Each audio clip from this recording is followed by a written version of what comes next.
कि आप ये चीज़ लॉ तो अप्लाई नहीं करता जिसके तहत साइफर का केस भी हो रहा है। ये तो हमें भी समझ आ गई है।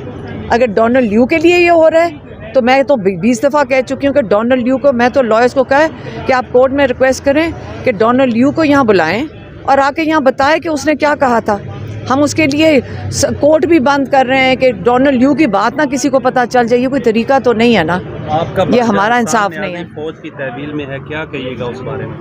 देखें इस वक्त वैसे उसने जो इकदाम किया है उसको आप कंडेम करती हैं, जैसे उसने जनरल साहब की या किसी कमांडर की वर्दी लड़ाई? देखें जो उन्होंने किया है वो भी हम उसके साथ इत्तेफाक नहीं करते हैं। हमने किसी में ऐसी चीज़ों में तो हम, आपको पता है कि यकीन भी नहीं रखते। हमारी फैमिली भी नहीं ऐसी चीज़ों में, हमारे बच्चे हैं। हाँ, लेकिन आगे अगर वो टेररिज्म के अंदर आ जाता है तो ये नहीं मुझे समझ आई कैसे होता है, ये कैसे हो गया। मैम ये बताइएगा, टीवी पर कैसराइयाँ चलती हैं, बड़े तजिया निगार कहते हैं कि इमरान खान साहब को इस नैज में पहुंचाने में उनके घर से मुदाखलत होती थी। देखिए मेरी बात सुने, इस बारे में क्या आप किस किस्म की बात कर रहे हैं? एक इतना बड़ा लीडर जेल के अंदर बैठा हुआ है, आपको नज़र आ रहा है कि उसने क्या मांगा है? उसने इलेक्शन मांगे हैं? उसने बदले मुझे बताएं मांगा क्या है? ये सारा कुछ कॉन्स्टिट्यूशन के मुताबिक इमरान खान ने किया। एक चीज़ बता दें जो उसने पाकिस्तान के लॉ के बाहर की हो, एक चीज़, फिर आप बात करें। उसने कॉन्स्टिट्यूशन के मुताबिक असेंबली, उसका राइट बनता है, सारी दुनिया में ही होता है। कई मुल्कों में तो 3-3 दफ़ा असेंबलियाँ तोड़ के, इंग्लैंड में देखा था प्राइम मिनिस्टर हटता है दूसरा आ जाता है। अगर उसने, इमरान खान का ये हक नहीं मारा जा रहा, ये लोगों का हक मारा जा रहा है। वोट किसका होता है? लोगों का।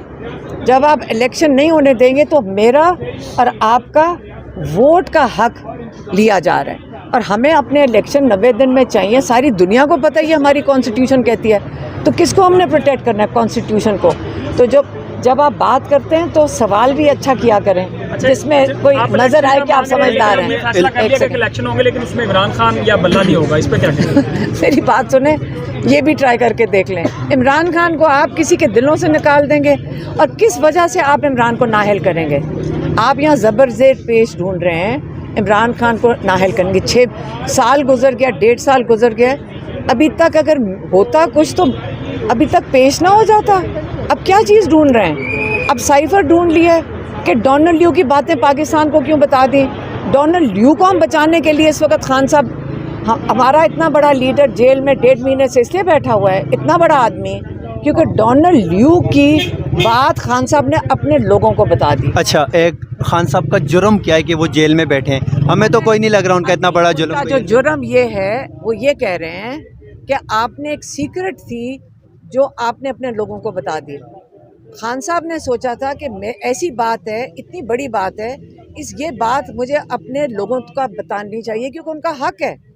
अब हम ये केस इसलिए कर रहे हैं क्योंकि डोनाल्ड ल्यू को हमने बचाना है। माफीनामा है, सोशल मीडिया पर वायरल है, आप समझते हैं कि इमरान खान इस तरह से माफीनामा लिख सकते हैं? आप सोच सकते हैं कि इमरान खान ने वो लिखा होगा। अच्छा, इमरान रियाज के हवाले से आप अगर वीलॉगर्स हैं आप भी फेक न्यूज़ पढ़ के इम्प्रेस हो जाते हैं। अच्छा, इमरान रियाज खान के हवाले से पता चलता है। हाँ, इमरान रियाज खान के हवाले से उनको 4 माह बाद रिहाई हुई है। मैं कह रही हूँ कि अल्लाह का लाख लाख शुक्र है। आपको पता है पूरे पाकिस्तान की दुआएं उनके साथ थी, हमारा दिल उनके लिए, हमें तकलीफ होती थी उनका सोच के। वो कौन सी सियासत कर रहे थे? वो बेचारा एक सच बता रहा था, इमरान रियाज, और हम सारे तो उसको पहले से बहुत बड़े फ़ैन हैं। और क्यों हम फ़ैन हैं? क्योंकि वो सच बोलते हैं। आपको नहीं लगता कि इमरान खान नियाजी और इमरान रियाज खान को सच बोलने की सज़ा दी जा रही है? तो कौन सज़ा दे रहा है? आप पहले ये मुझे बता दें, सज़ा कौन दे रहा है? सज़ा देने वाले जो दे रहे हैं सबको नज़र आ रहा है, आप बता दें हमें। तो आप लोगों को भी पता है, तो कब तक सज़ा देंगे? ये वो लोग हैं जो बर्दाश्त कर लेंगे सज़ा। आप जो सज़ा देने वाले हैं उनको फिक्र करनी चाहिए। ये सज़ा अल्लाह ताला के अलावा किसी के हाथ में नहीं है। वसीम अकरम प्लस या उस्मान गुज़ार ने जब पार्टी छोड़ी थी, कितना धक्का लगा था?